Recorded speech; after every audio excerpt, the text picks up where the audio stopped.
Hello everyone, my name is Ayushi and I am going to start my YouTube channel and this is very first video. तो मैं इस channel पे अभी फ़िलहाल के लिए अभी क्लास 10 का मैथ्स एंड साइंस को कवर करेंगे जिसमें हम मैथ्स में each and every exercise each and every topic या चैप्टर को कवर करेंगे with NCERT as well as like अभी तो स्कूल में smart minds exam idea R S और वॉट एवर जो भी है वो सारा कवर करेंगे। बेसिकली पहले तो ये है कि आपका कॉन्सेप्ट क्लियर होना बहुत ज़रूरी है। ओके, अगर कॉन्सेप्ट क्लियर है तो उसके बाद क्वेश्चन कहीं से नंबर इधर उधर हो सकते हैं, कॉन्सेप्ट पे होगा फॉर्मूला वही लगेगा, आराम से कर लो। और रही बात साइंस की, तो अभी के लिए तो आपके बेसिक में सिर्फ सॉरी बेसिक अभी सिर्फ फिजिक्स केमिस्ट्री एंड बायोलॉजी रहता है, थोड़ा थोड़ा थोड़ा जिसकी स्टार्टिंग होती है। तो अगर अभी बेस क्लियर होता है तो आप अगर 11th 12th में साइंस लेते हो तो आपको आसानी हो जाती है क्योंकि बेस क्लियर होना बहुत ज़रूरी है। तो जब हम लोग 10th क्लास में थे, हम अपनी बात करें तो अभी तो एनसीईआरटी से अगर हमने एनसीईआरटी कवर कर ली है तो मोर देन इनफ है, सफिशिएंट है। हम आरएस भी लगा लेते थे तो उतना ज़्यादा एनसीईआरटी से भी। बट अभी थोड़ा सा चेंजेस जैसे करती है हर बार सीबीएसई, तो अब थोड़ा आप लोगों में केस स्टडी आने लग गया है जिसके लिए अगर आपको case study based question solve करने हैं तो उसके लिए कॉन्सेप्ट क्लियर होना बहुत ज़रूरी है। लाइक अगर केस स्टडी तुम्हारी बन रही है, फॉर एग्जांपल मैथ्स में अगर हम केस स्टडी पॉलिनोमियल से बन गया या एपी से बन गया, एपी से बनने के बहुत चांसेस है। लाइक एपी में भी ऐसे क्वेश्चन बनते हैं कि एक लेडी है जो बैंक हो जाती है, वो हर महीने इतना इतना अपना अमाउंट सबमिट करती है, तो टोटल अगर 2005 में उसने स्टार्ट किया तो 2007 में कितना अमाउंट रहा, ऐसा करके केस स्टडी बेस्ड क्वेश्चंस बनते हैं। उसको करने के लिए देखो, अगर आपको सिर्फ फॉर्मूला पता है, आपको लगता है फॉर्मूले से हो जाएगा, बट फॉर्मूले से नहीं होगा क्योंकि फॉर्मूला तो पता है, कॉन्सेप्ट नहीं पता है। कॉन्सेप्ट पता होना ज़रूरी है। बेसिक बेसिक का मतलब बहुत ही देखो, जैसे हमने रियल नंबर पॉलिनोमियल आप लोगों ने 9th क्लास में पढ़ा होगा, वहाँ से स्टार्ट करेंगे ताकि हम हर एक टाइप का क्वेश्चन कर लें। देखो एग्जाम पैटर्न हर बार चेंज हो जाता है। एग्जाम पैटर्न जैसे हम लोग के टाइम पे डायरेक्टली सब्जेक्टिव भी होता था, हमारे में एमसीक्यू आपके 20 एमसीक्यूज आते हैं। तो एमसीक्यूज के लिए ऐसा बच्चों को लगता है कि एमसीक्यू है तो इजीली कर लेंगे। हाँ, चीटिंग करने के लिए इजीली कर सकते हैं इधर उधर 1 2 3 ऐसा करके। बट हाँ, ऑन अ सीरियस नोट जब आप बोर्ड एग्जाम्स देने जाते हो तो एमसीक्यू करने के लिए बेस क्लियर होना बहुत जरूरी है क्योंकि एमसीक्यू में ऐसे ऐसे क्वेश्चन छोटे छोटे से जो एक 1 2 लाइनर बेसिक्स होते हैं वही अगर आपको आते हैं तभी आप एमसीक्यू कर पाते हो। तो 20 नंबर तो उधर से, बाकी का तो शॉर्ट आंसर लॉन्ग आंसर और लास्ट में एक केस स्टडी का 5 नंबर का क्वेश्चन रहता है, इस तरीके से रहता है। तो एज यू नो कि आपके एनसीईआरटी में टोटल 14 चैप्टर्स हैं मैथ्स में। तो अब रियल नंबर पॉलिनोमियल और ट्रायंगल है, कोऑर्डिनेट ज्योमेट्री है, एपी नया है थोड़ा सा, और स्टैट्स और सरफेस एरिया ये आप पढ़ते ही हो, लेकिन तो अब थोड़ा और ऐड होता है, प्रोबेबिलिटी ऐड होता है। आज के लिए मैं कोऑर्डिनेट ज्योमेट्री से स्टार्ट करूँ। देखो, किसी को कोऑर्डिनेट ज्योमेट्री अपने में बहुत ऐसा नहीं कि बहुत अलग टॉपिक है या बहुत टफ है, बट हाँ उसमें भी कहने का कि मैम फॉर्मूला ही तो लगना है, बट फॉर्मूला लगना है, बट द पॉइंट इज कि जब आप एक्सरसाइज में कर रहे होते तो जैसे आपके में शायद 7th चैप्टर है कोऑर्डिनेट, जब एक्सरसाइज में कर रहे होते तो आपको पता होता है कि फर्स्ट एक्सरसाइज में हमने लगाना है डिस्टेंस फॉर्मूला, सेकेंड एक्सरसाइज में हमने सेक्शन फॉर्मूला लगाना है, आराम से हो जाएगा, उसमें क्या ही है डिस्टेंस फॉर्मूला लगा के क्वेश्चन।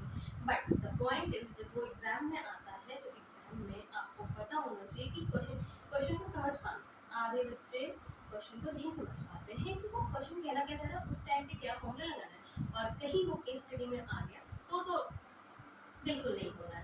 तो इसके लिए पहले कॉन्सेप्ट समझना ज़रूरी है। हम बहुत नया ऐसा मान के चल रहे हैं कि जिसको कुछ भी नहीं पता है कि कोऑर्डिनेट ज्योमेट्री है क्या, किस चीज़ के बारे में है, वहाँ से स्टार्ट करते हैं कि कोऑर्डिनेट ज्योमेट्री में पहले क्या क्या चीज़ें होती हैं and what is the coordinate geometry. Coordinate geometry अब देखो, आधों को बच्चों का रहता है स्कूल में तो पढ़ा रहे हैं, इसका यूज़ क्या है डेली हमारी बेसिक डेली लाइफ में, क्या कोऑर्डिनेट ज्योमेट्री का यूज़ है। तो ये सारा हम लेके चलेंगे कि कोऑर्डिनेट ज्योमेट्री होती क्या है, कहाँ से शुरू किया है, क्या क्या कॉन्सेप्ट्स हैं और डेली लाइफ में क्या यूजेस हैं। फिर उसके बाद NCERT questions, exam idea, smart mind सब देखेंगे। ओके, तो कोऑर्डिनेट ज्योमेट्री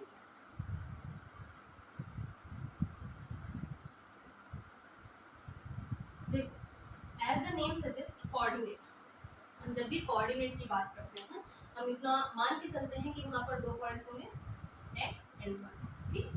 ये जिसमें कोऑर्डिनेट क्या है, ये तुम्हारा ये रहता है, this is the x axis, positive x axis, and this is the negative x axis, positive y axis,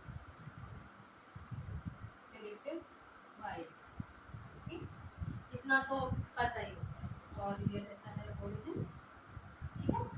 ये तुम्हारा कोऑर्डिनेट ज्योमेट्री का, ये आपको पता होगा, ये फर्स्ट कोऑर्डिनेट है, सेकंड, थर्ड एंड फोर्थ, ठीक है। ये तुम्हारा बेस है, इसी का यूज करके हम आगे जब 11th में कोऑर्डिनेट ज्योमेट्री पढ़ते हैं तो इन्हीं सब का यूज कॉस, इसको ट्रिग्नोमेट्री से कनेक्ट करके पूरा बताया जाता है कि क्या क्या है, ओके।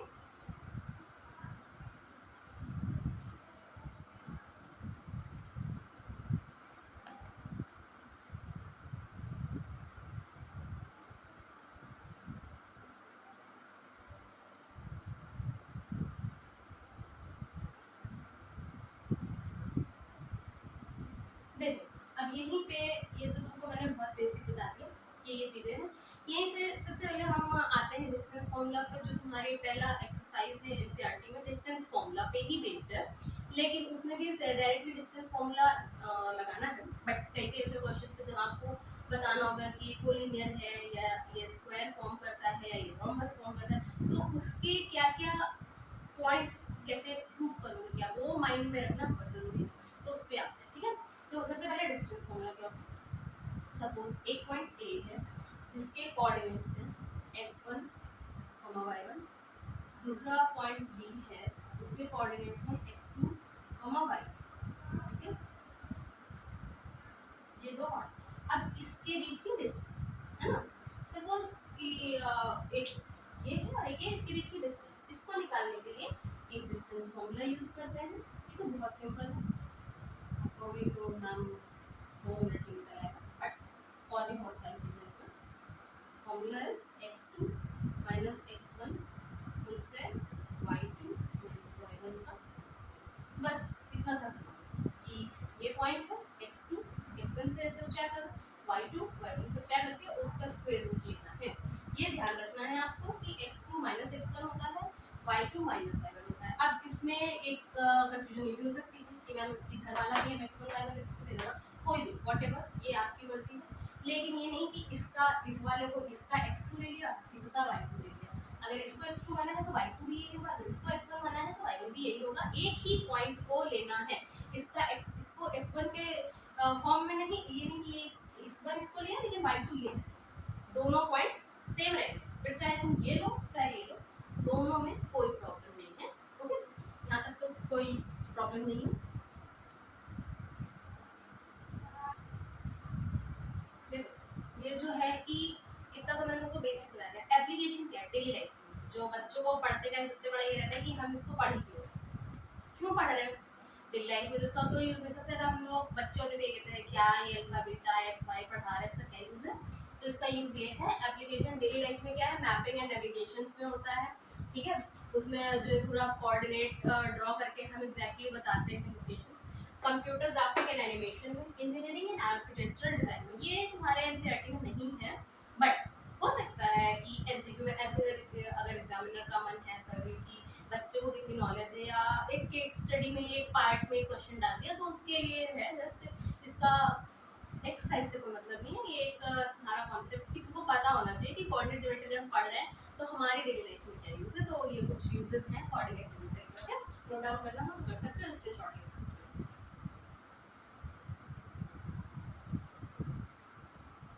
हाँ, तो now we will discuss some of the important key points जिनका हम यूज करेंगे पूरी एक्सरसाइज में क्वेश्चंस करने के लिए।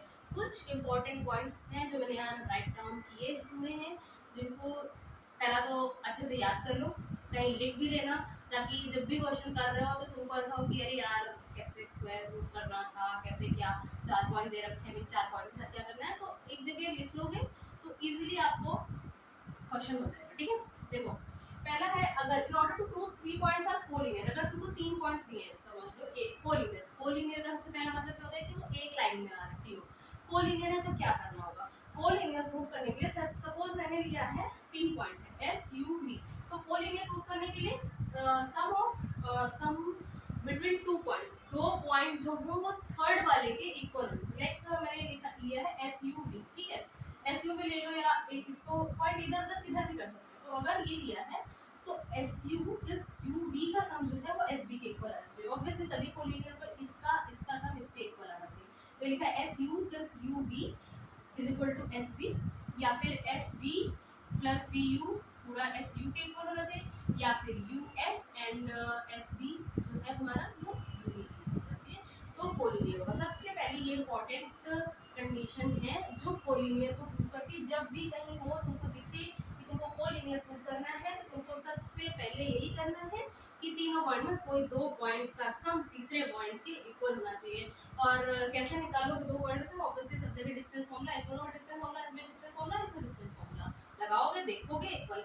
एस यू के बीच यहाँ पे इस पे कोई पॉइंट दिया होगा, सपोज 1,2, यहाँ कुछ दिया होगा 3, ऐसे करके पॉइंट्स दिए होंगे, डिस्टेंस फॉर्मूला लगाओगे, इसका कुछ सम, इसका कुछ पॉइंट आएगा, इसका कुछ आएगा, एक दोनों को ऐड करोगे, उनका सम जो होगा वो तीसरे वाले के इक्वल होना चाहिए, तो वो कोलिनियर होता है। Okay, second, in order to prove that a triangle is right angle, अगर राइट एंगल, ये तो हम बचपन से पढ़ते हैं, राइट एंगल है तो हम पाइथागोरस थ्योरम भी लगाते हैं।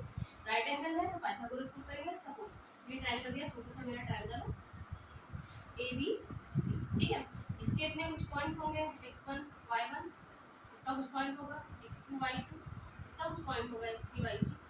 तुमको क्या प्रूव करना है? A B square plus B C square, दो साइड का सम। हमेशा वो हम पढ़ते भी आए हैं कि जो है परपेंडिकुलर प्लस बेस का सम हाइपोटेन्यूज के स्क्वायर के सम के बराबर हो, तो राइट एंगल ट्रायंगल होगा। ये नॉर्मल कंडीशन ये हमेशा से आपको पता है, तो ये तो इजीली होगा। अगर किसी को तुमको प्रूव करना है स्क्वायर, स्क्वायर प्रूव करना है तो स्क्वायर का भी पता है, चारों साइड्स इक्वल होते हैं और डायगोनल्स भी इक्वल होते हैं। करना कैसे है? भाई डिस्टेंस फॉर्मूला, दो सारे पॉइंट्स के बीच में डिस्टेंस फॉर्मूला लगाओगे, डायगोनल्स में डिस्टेंस फॉर्मूला लगाओगे, डायगोनल्स भी इक्वल आने चाहिए और साइड्स भी इक्वल आने चाहिए, तो वो स्क्वायर, ये कंडीशन। नेक्स्ट है, अगर तुमको रेक्टेंगल प्रूव करना है, ठीक, तो opposite side and diagonals, all side में opposite sides and diagonals equal होने चाहिए, ठीक। अगर तुमको रोम्बस प्रूव करना है तो चार साइड्स इक्वल होंगी बट डायगोनल्स इक्वल नहीं होंगे। उसके जो चारों साइड्स हैं वो तुमको इक्वल प्रूव करनी है, डायगोनल्स इक्वल नहीं होंगे, दिखाना पड़ेगा। ये नहीं कि केवल चार साइड इक्वल करके छोड़ दिया। अब हो सकता है डायगोनल इक्वल हुए, तो डायगोनल इक्वल होगा तो वो स्क्वायर में चला जाएगा ना, तुमको चेक करना पड़ेगा कि डायगोनल्स भी इक्वल ना हो। ओके, नेक्स्ट है parallelogram, opposite sides are equal, ठीक, अपोजिट साइड्स इक्वल हो चाहिए। और अगर हमको कोई फिगर दिया है उसमें वो कह रहा है कि प्रूव करना है कि पैरेललोग्राम है बट रेक्टेंगल नहीं है, तो वही कंडीशन है कि अपोजिट साइड्स जो हैं वो इक्वल हो बट डायगोनल्स इक्वल ना हो। ऑब्वियसली रेक्टेंगल होगा तो डायगोनल्स भी इक्वल हो जाएंगे। और अगर फिगर रोम्बस है और स्क्वायर नहीं है तो वही जो भी मैंने तुमसे कहा कि ऑल साइड्स इक्वल होने चाहिए, डायगोनल इक्वल नहीं होने चाहिए, इसलिए तुम चेक करोगे कि डायगोनल इक्वल तो नहीं है कहीं। अगर डायगोनल इक्वल होगा तो वो स्क्वायर हो जाएगा, फिर वहाँ पर गलत हो जाएगा। तो ये नहीं कि साइड्स निकाल के छोड़ दिया, डायगोनल्स चेक करना है। तो ये बहुत इंपॉर्टेंट पॉइंट है, इसको ध्यान में, ये सारे पॉइंट्स अगर फिर लिख लोगे तो बहुत आसानी रहेगी आगे चल के। जब भी कभी क्वेश्चन आएगा तो वो एज इट इज तुमको कंडीशन याद होगी, अगर लिख लोगे तो तुम तुरंत अप्लाई कर दोगे। तो लिख लो या स्क्रीनशॉट ले लो, व्हाटएवर।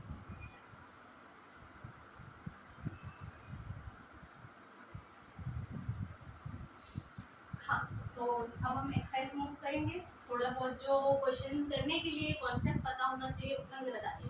देखो, सबसे पहले एक्सरसाइज में तुम्हारा ये क्वेश्चन आता है कि दो पॉइंट के बीच में डिस्टेंस निकालनी है, तो डिस्टेंस फॉर्मूला अप्लाई करके निकाल लेंगे। अभी मैंने डिस्टेंस फॉर्मूला बताया था, b is equal to x2 minus x1 का whole square, y2 minus y1 का होल स्क्वायर। अब x1 y1 है, इसको मानना है, इसको मान लो, इसको मानना है, इसको मान लो। मैंने इसको मान लिया, ये x1, ये है y1, ये है x2 और ये है y2, ये 2। ओके, तो देखो x2 यानी कि 4 माइनस 2 का होल स्क्वायर, y2 यानी कि 1 माइनस 3 का होल स्क्वायर, ठीक।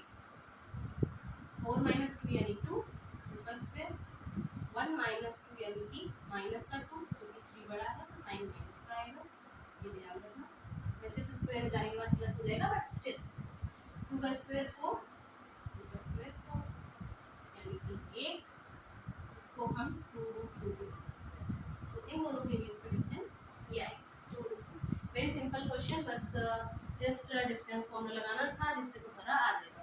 देखो उसके बाद इसके दो पार्ट और है जिसमें तुमको फिर से डिस्टेंस फॉर्मूला ही लगाना -5,7 -1,3 ए बी वाला करने में थोड़ा सा बच्चों को प्रॉब्लम आ सकती है, तो मैं तुमको ए बी वाला बता दूं जिसका आंसर भी ए बी के ही फॉर्मेट में आएगा, कुछ अलग नहीं आएगा। तो थोड़ा सा कभी कोई लगता है बच्चों को नंबर दिया था तब तो मैं बहुत इजी कर सकते थे, ए बी दिया आप कैसे करेंगे, तो वो बता दें।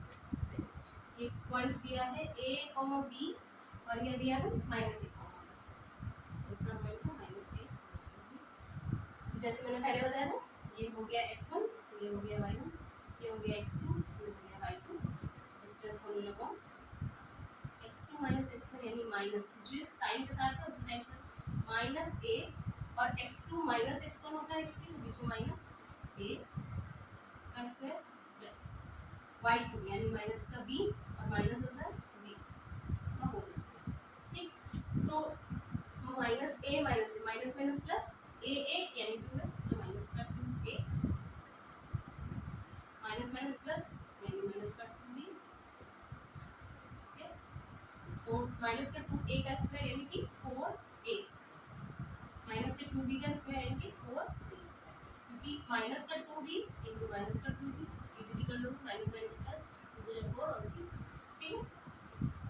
अब इसमें कुछ नहीं कर सकते, ज़्यादा से ज़्यादा 4 कॉमन लेके बाहर निकाल सकते तो 2 के फॉर्मेट में आएगा और ये रहेगा 2a स्क्वायर बस यही होगा डिस्टेंस, इसमें और कुछ नहीं होगा, ए बी के फॉर्म में आंसर आएगा। ठीक है, ऐसे ही कोई भी पॉइंट दिए हो तो उनको उन पॉइंट पे रख के आसानी से समझ।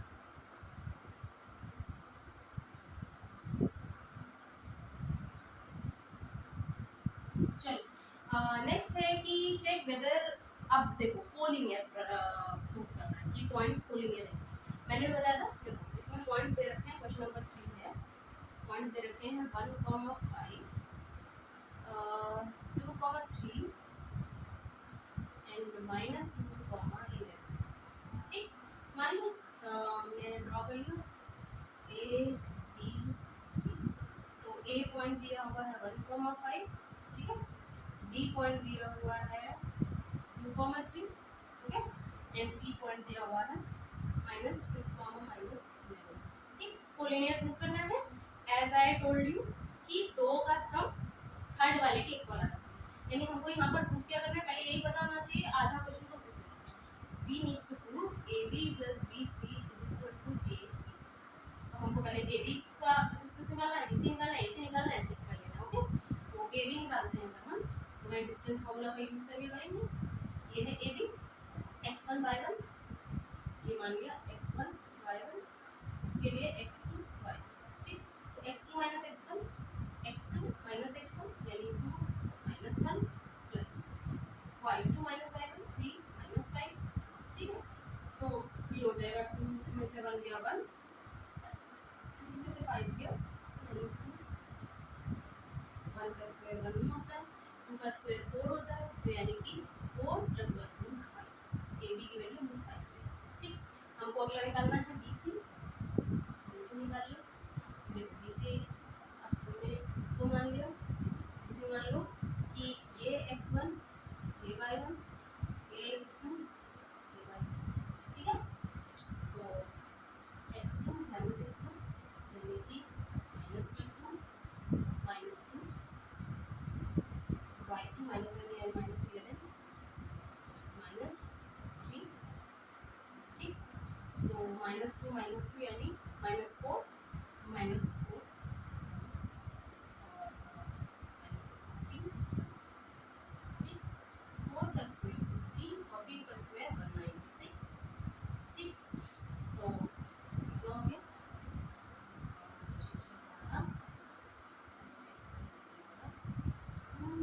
1 2, अभी ये अभी कुछ फिर कैसे होता है कैसे ये और ये, ठीक, तो अब तुमको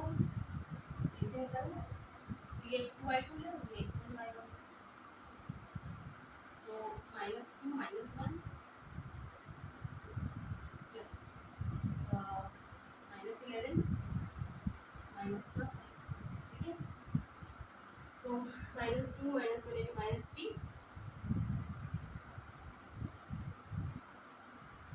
-11 -3 यानी कि -16 ठीक है। स्क्वायर 9 और 16 का कितना होता है 56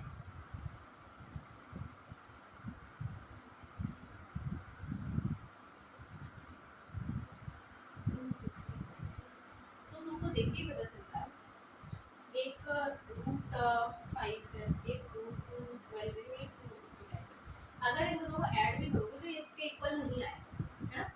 अगर हम करते हैं कि 212 प्लस √5 नॉट इक्वल टू √265, है ना। तो ये इक्वल नहीं हो, तो यानी कि ये कोलिनियर नहीं है। हमको पता करना था ना कोलिनियर है या नहीं, तो ये कोलिनियर नहीं है।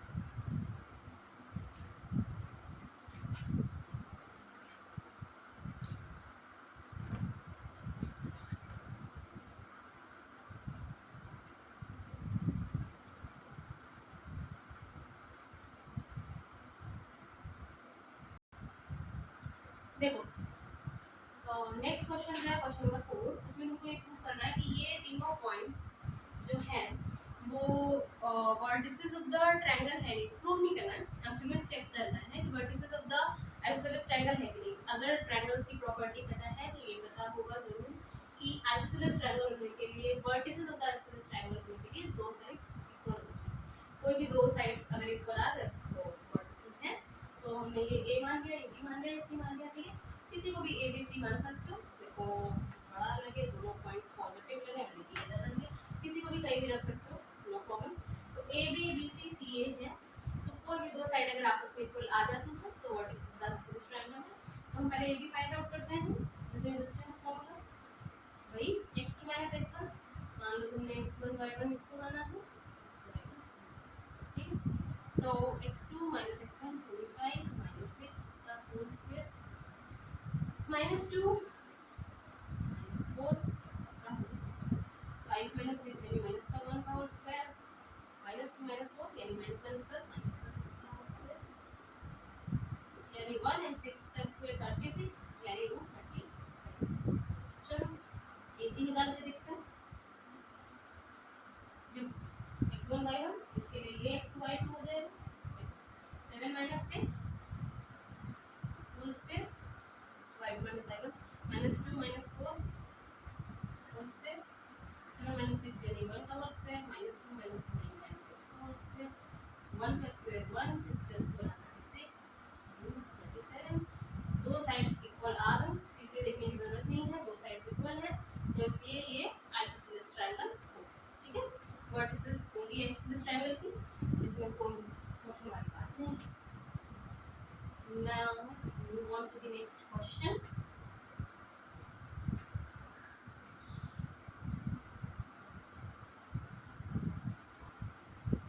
देखो क्वेश्चन नंबर 5 कहता है in a classroom four friends are seated at points A B C and D as shown in the figure is given. Champa and Chameli walks into the class after observing for a few minutes. Champa asks Chameli, don't you think ABCD is a square? Chameli disagrees using distance formula which of them is correct. Square है या नहीं, तो उसके लिए सबसे पहले जो ये तुम्हारे बुक में फिगर बना हुआ है जो कि पॉइंट्स बना रखे हैं उसके हिसाब से पहले देखो ये ऐसा बना हुआ कुछ ऐसा है जिसमें यहाँ तक गया है 0 1 2 3 4 5 6 7 8 9 10। इधर भी उतना ही गया है 1 2 3 4 5 6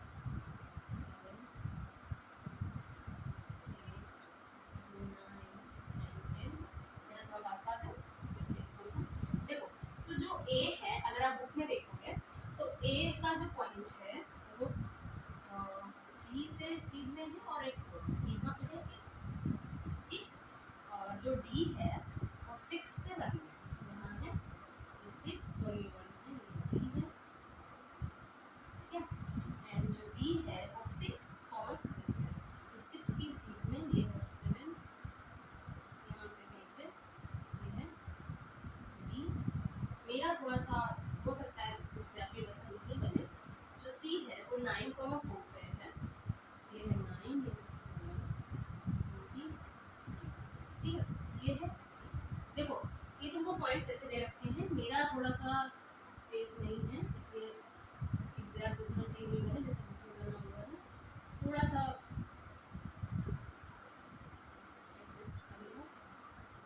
देखो मेरा कहने का मतलब है कि तुमको यहाँ से पहले पॉइंट्स, बुक में ऐसे ही दिया हुआ है पर मैं तुमको बता रही हूँ कि तुमको यहाँ से पहले पॉइंट फाइंड आउट करना है। यहाँ पॉइंट दिए हुए नहीं है पर तुमको कोऑर्डिनेट सिस्टम से यहाँ देखो x पे 3 y पे 4, तो यानी कि 3,4 x का कोऑर्डिनेट, b में x पे 6 y पे 1, ये है 6,1, c x पे 9 और y पे 3 था या 4 था, आई गेस 4 रहा होगा, हाँ c है 9,4, ये इसके सीट में है, इसमें थोड़ा सही होना, और d है b है 6,7, आई गेस, हाँ ये 6,7, b है 6।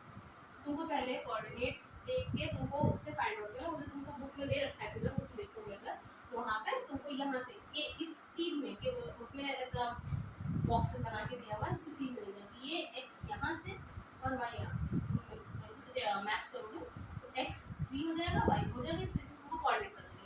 अब स्क्वायर स्क्वायर करने के लिए क्या करना होता है, चार साइड्स इक्वल है, डायगोनल्स इक्वल है तो स्क्वायर, और अगर ऐसा नहीं है तो चमेली सही है, टंका गलत है, हम देखते हैं कौन सही है कौन गलत है। देखो ए भी निकालते हैं, अब मैं डायरेक्ट कर रही हूँ, आई गेस तुम लोग समझ आ गया होगा। 6 - 3 7 - 4, 6 - 3 7 - 4, ये वो 6 - 3 यानी 9, 6 - 3 यानी 3, 3 का स्क्वायर 9, 7 - 4 यानी 3, 3 का स्क्वायर 9, 9 9 यानी कि 18, 18। अभी अगर ऐसे लिखना है तो ऐसे लिखा रहने दो, अगर सॉल्व करना है तो ये तुम्हारा कर सकते हो, वरना अगर नहीं करना है तो कोई बात नहीं, 9 to 18 तो इसको 3√2 लिख सकते हो, नहीं लिखना है तो भी याद रखिए। देखो ये ए भी निकाल लिया, बी से निकाल लिया, 9 - 6 4 - 7, देखो तुमको अभी समझ आ गया होगा, सब में 3 3 का ही होगा। 9 - 6 यानी कि 3 का स्क्वायर यानी 9, 4 - 7 यानी कि 3, माइनस का 3, माइनस का 3 स्क्वायर करोगे प्लस 3 हो जाएगा, 9 हो जाएगा, यानी कि 280, दो साइड पे इक्वल आ C D, A B B C C D 9 - 6 4 - 1 3 का स्क्वायर 9, 3 का स्क्वायर 9, 18, डी ए 6 - 3 and 1 - 4, ठीक, 6 - 3 1 - 4, जिसको x2 y2 लिया उसी को लेना है, एक का x1 दूसरे का y1 नहीं लेना है।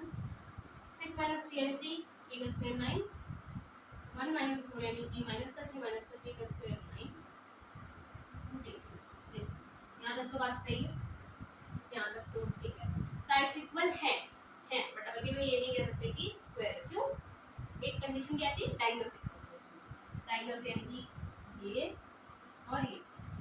अब हमको बस एक BD और AC और निकालना है, diagonals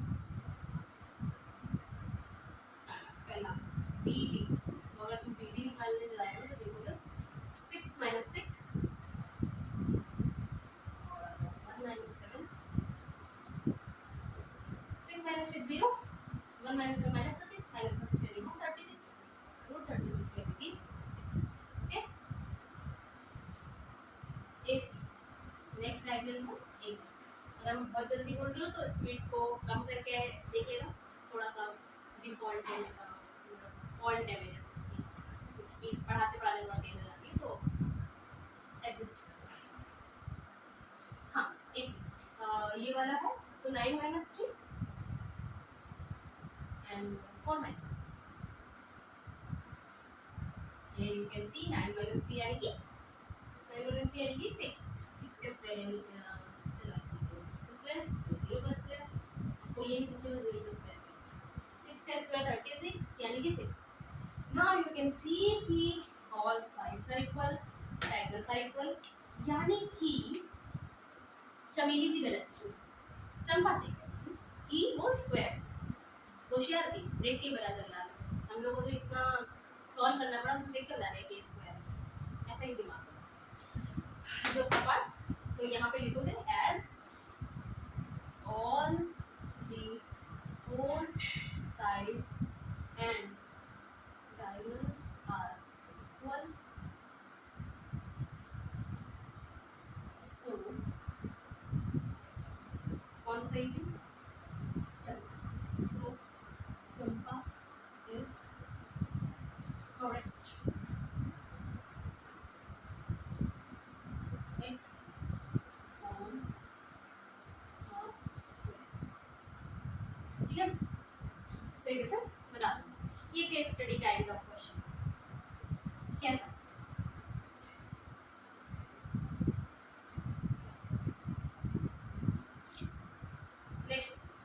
next question, question number 6 क्या है, name the type of quadrilateral form if any by the following point, give reason for your answer. इसका मतलब है 4 पॉइंट दिए हुए हैं, तुमको बताना है किस टाइप का क्वाड्रिलेटरल है। इस टाइप का मतलब कि स्क्वायर हो सकता है, पैरेललोग्राम हो सकता है, रेक्टेंगल हो सकता है, रोम्बस हो सकता है, कौन सा फॉर्म कर रहा है।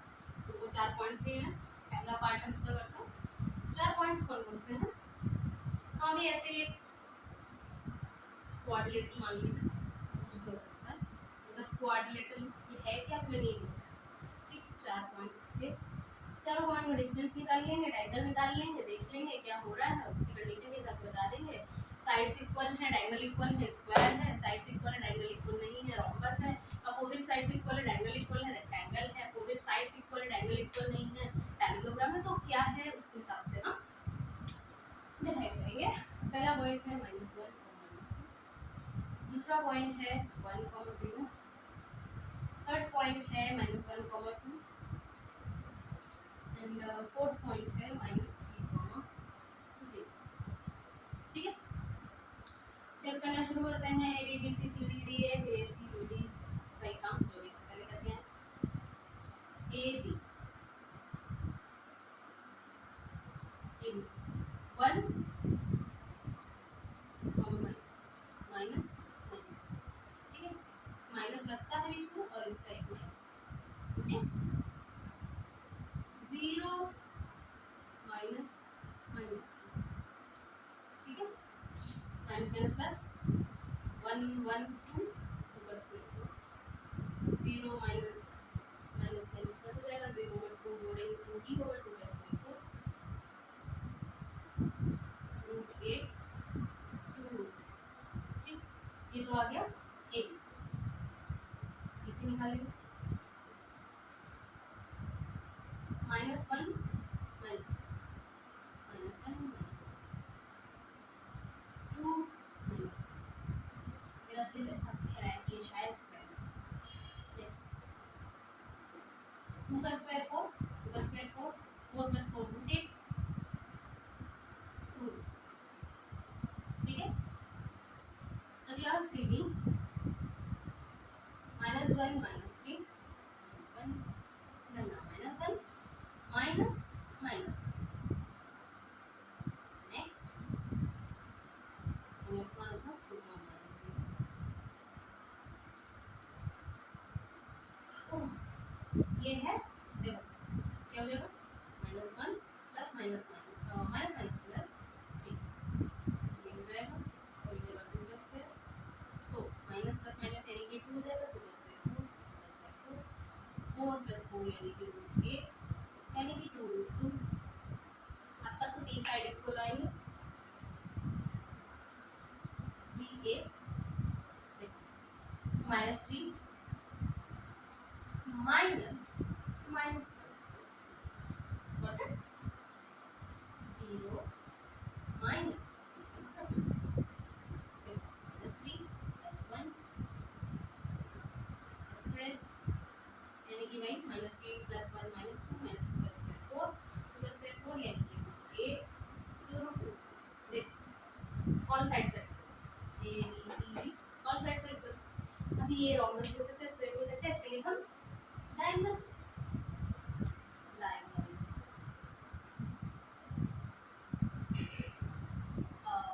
ए C -1 -1 minus -1 2 -2 minus plus minus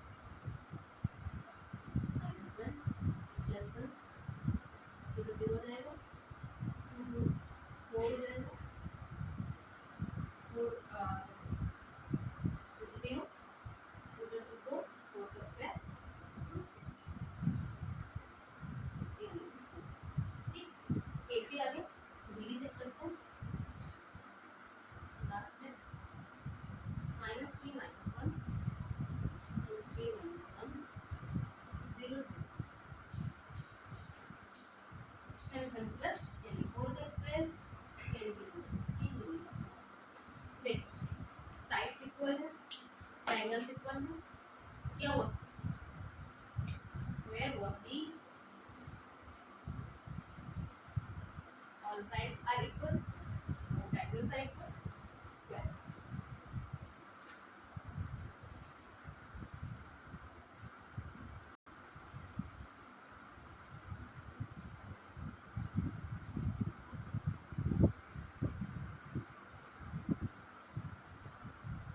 चलो नेक्स्ट क्वेश्चन देखो और भी पॉइंट्स दिए हैं जिनको तुम खुद से निकालोगे या फिर मैं नेक्स्ट क्या क्लास में ये 2 पार्ट और करवा दूंगी आप खुद से ट्राई करो क्लास में करेंगे नेक्स्ट क्वेश्चन है find the point on the x axis which is equidistant from 2, -5 and -2, 9 देखो पहली सबसे पहली बात कि अगर तुमको पॉइंट एक्स एक्सिस पे निकालना सबसे कॉमन मिस्टेक बच्चे करते हैं पॉइंट मान लेते हैं कि एक्स एक्सिस पे 0 और उसका एक्स गलत अगर जिस भी एक्सिस पे निकालना है वहां तो होगा फॉर एग्जांपल अगर इसमें क्या है पॉइंट ऑन एक्स एक्सिस तो एक्स एक्सिस पे यहाँ पर y 0 होगा x का कुछ तो पॉइंट होगा है ना तो इसलिए हम जो मान के चलेंगे कि जब निकाल रहे हैं तो क्वेश्चन नंबर कौन सा क्वेश्चन 7 है तो let the coordinates of the point मान लो क्वेश्चन क्या कह रहा है एक पॉइंट एक्स एक्सिस पे ऐसा फाइंड आउट करना है जो कि इक्विडिस्टेंट है 2, -5 से -2, -9 से तो देखो मान लो तुमने P पॉइंट मान लिया इक्विडिस्टेंस है मतलब कि यहाँ कहीं पे ये पॉइंट है 2, 5 एंड -2, 9 ये इक्विडिस्टेंट तो ये x, 0 मान लिया ठीक let the coordinate of the point मान लो ये s है पॉइंट s b x, 0 अब ये इससे इक्विडिस्टेंट है तो मान लो ये a है ये b है तो कहने का मतलब है a s जो है तो s b के बराबर होगा है ना मेरा मतलब है कि दोनों डिस्टेंस फॉर्मूला लगाओ इक्वल होंगे या अगर डिस्टेंस फॉर्मूला में रूट आता है तो अपनी सिंपलिसिटी के लिए तुम इसका स्क्वायर लेके चल सकते हो दोनों साइड मतलब ऐसे कर सकते हो A S square S B square के इक्वल ठीक तो ये और ये मान लो ठीक तो देखो x, -2 का whole square x, -2 0, -5 is equal to S B यानी कि ये माइनस अब तुम इसको मानना है इसको मान लो उसको मानना कर लो तो हमने इसको मान लिया x y को हमने इसी को माना है x1 y1 और ये इसका x1 y1 था तो x माइनस माइनस कर दो इसका होल स्क्वायर और 0 -9 का होल स्क्वायर ठीक है ये हो गया यहाँ पे तुमको a + b वाला फॉर्मूला लगाना पड़ेगा a square plus b square minus 2ab। ठीक, अब देखो सॉरी, यहाँ अगर तुमने स्क्वायर किया है तो यहाँ रूट लेंगे। ठीक है, ये मैंने गलत किया, सॉरी। अगर तुमने स्क्वायर कर दिया है तो रूट हट जाएगा, क्योंकि स्क्वायर करने पर रूट अपने आप हट जाता है। ठीक है, तो रूट लेंगे, तो ये 0 कॉमा का इसमें कैरी 5 प्लस स्क्वायर 25। ठीक, यहाँ ए स्क्वायर, ये प्लस होगा ना क्योंकि x प्लस 2, तो B square plus 2ab and 9 ही था, हाँ 9 और 9 का स्क्वायर 18। ठीक, ये एक्स स्क्वायर कैंसिल आउट, 4 और 4 कैंसिल आउट, 81 इधर ले आओ, 4x इधर ले जाओ,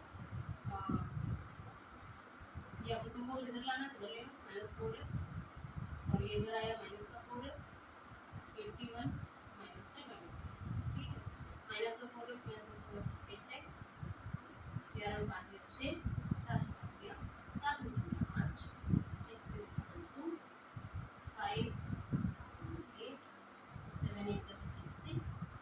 x की वैल्यू जो आ रही है वो आई है -7, और तुमने पॉइंट क्या माना था, x 0 माना था ना पॉइंट तुमने, तो जो वैल्यू होगी 7 जो आई है -7, 0, ये पॉइंट होगा जो इक्विडिस्टेंट होगा इससे। अगर तुमको चेक करना हो दोनों में से कौन निकाल के देखो, दोनों में कौन, ये इक्विडिस्टेंट होगा। ठीक है,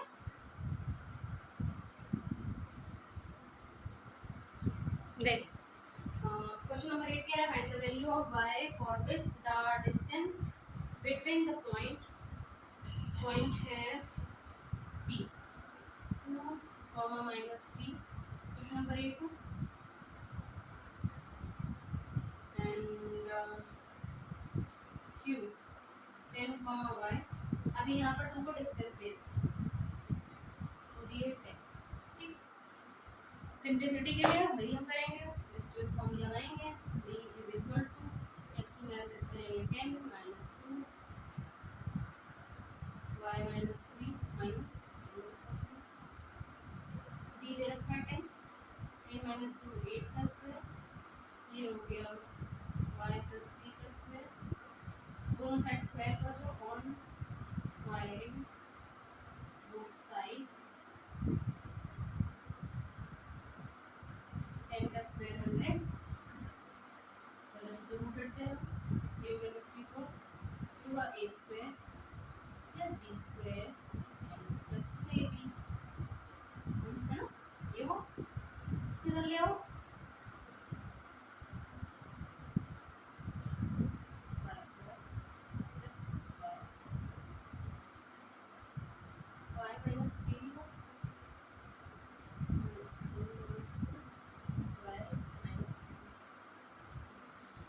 y स्क्वायर 6 बाय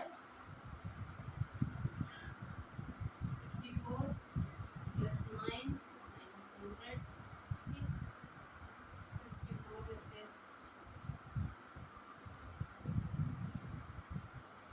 माइनस का 36 प्लस का 9 27, y स्क्वायर 6y माइनस 27 0। अब इसमें तुमको क्या करना है, इसमें तुमको क्वाड्रेटिक सॉल्व करनी पड़ेगी। 27 है तो क्या हो सकता है, 27 ऐसे एलसीएम लेके करते हैं ना, 9 3 जा 27, तो 9 में से 3 गया 6, वही हो सकता है। तो देखो y square plus 9y minus 3y minus 27 is equal to 0। हमने इसको ब्रेक कर लिया, यहाँ से हमने y कॉमन लिया, y प्लस 9, यहाँ से मैंने माइनस का 3 कॉमन लिया, y प्लस 9, तो एक हुआ y माइनस 3, एक हुआ y प्लस 9, तो y जब तुम 0 के ऊपर पुट करोगे तो एक आएगा 3, एक आएगा -3। ठीक है, तो इससे क्योंकि कैसे y माइनस 3, क्योंकि y minus 3 is equal to 0, तो उधर जाएगा तो प्लस का 3, है ना, और यहाँ पे y plus 9 is equal to 0, हो जाएगा y इज इक्वल टू -9, इस तरीके से हो जाएगा। ठीक है,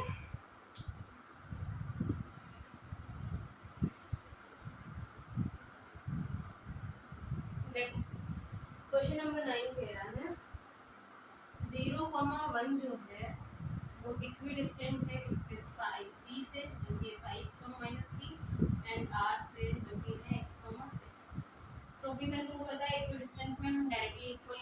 यानी कि जो होगा ये है क्या है, ये पॉइंट ये क्यू है, तो Q P square is equal to Q R square, क्योंकि ये इसके भी इक्विडिस्टेंट है और ये इसके भी इक्विडिस्टेंट है। एक बार इनको ले लेंगे, एक बार इसको ले लेंगे, तो 5 माइनस 0 का होल स्क्वायर माइनस 3 माइनस 1 का whole square is equal to x minus 0 का होल स्क्वायर 6 माइनस 1 का होल स्क्वायर, नहीं स्क्वायर किया ऊपर होगा आदत मैंने मेरी, 5 का स्क्वायर 25 माइनस का 4 16 x स्क्वायर और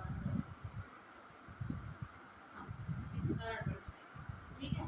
अब ये 25 कट गया, x square is equal to 16 x is equal to plus minus, ठीक। तो तुमको यहाँ पर x की वैल्यू फाइंड आउट करनी थी जो कि तुम्हारी प्लस माइनस 4 आ रही है। अब इसमें कह रहा है also find out the Q R and T R, Q R and T R. तो यहाँ पे जब तुमको क्यू आर फाइंड करना है तो डिस्टेंस कॉमा लगा दो, तो क्यू देखो क्यू तो है 0,1 और आर क्या है x,6 है, x की जगह 4,6, तो तुम प्लस का 4 भी लग सकते हो, माइनस का 4 भी रख सकते हो, डिस्टेंस फॉर्मूला लगा के क्यू आर और टी आर निकालोगे। एक बार प्लस का 4 लेके एक बार माइनस का 4 लेके दोनों रख के डिस्टेंस फॉर्मूला लगाओगे, आराम से आ जाएगा। ट्राई करना, नहीं तो नेक्स्ट क्लास में मैं खुद करा दूंगी इसको।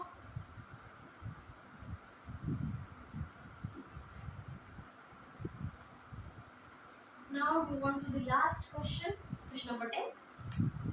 Find the relation between x and y such that the point x, y is equidistant from the point 3,6 and minus 3,5। यहाँ पर दोनों ही पॉइंट में पता है x, y जो इक्विडिस्टेंट है इससे 3,6 से भी एंड माइनस 3,4 से भी। तो मान लो ये है a, ये है b और ये है c, तो वही करेंगे जो हम पढ़ते हैं, एक बार इसका square, A B square is equal to A C square, ठीक। तो एक ये पॉइंट एक देखो x माइनस 3 का होल स्क्वायर y माइनस 6 का होल स्क्वायर, ठीक, और ये x माइनस 3 का होल स्क्वायर y माइनस 4 का होल स्क्वायर, ठीक।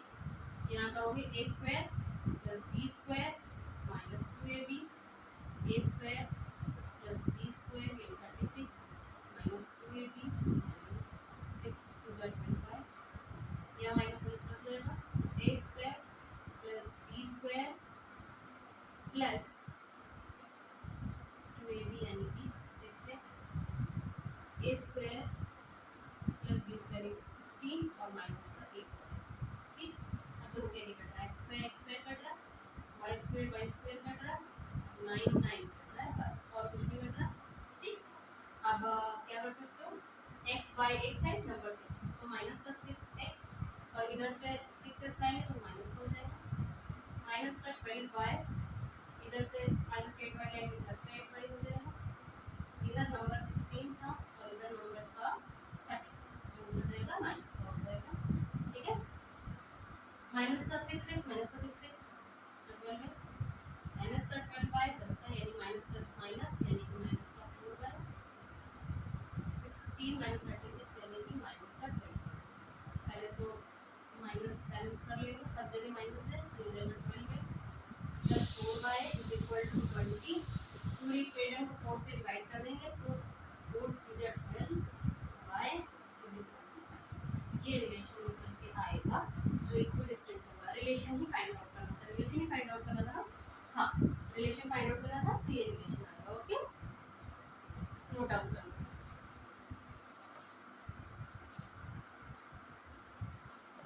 और अगर इसमें बहुत अलग कुछ करना है तो इसको कर ले आओ, 3x plus Y minus 5 is equal to 0, ये भी सही है, ये भी सही है। ये तो हुए एनसीईआरटी क्वेश्चंस, हम आगे अब सॉल्व करेंगे। देखो डिस्टेंस फॉर्मूला बेस्ड जो एनसीईआरटी में था वो इतना था, अभी और भी कई टाइप के क्वेश्चंस हैं जो डिफरेंट टाइप के बनते हैं, जो आपके स्मार्ट माइंड्स आरएस वाले सब है वो हम नेक्स्ट वीडियो में सॉल्व करेंगे। इसके ये क्वेश्चन सॉल्व करेंगे, उसके बाद हम सेक्शन फॉर्मूला पे जाएंगे। पहले हम एक चीज़ को समझ के उसके हर टाइप के क्वेश्चंस करेंगे, फिर उसके बाद चलेंगे, okay. Thank you so much for watching, please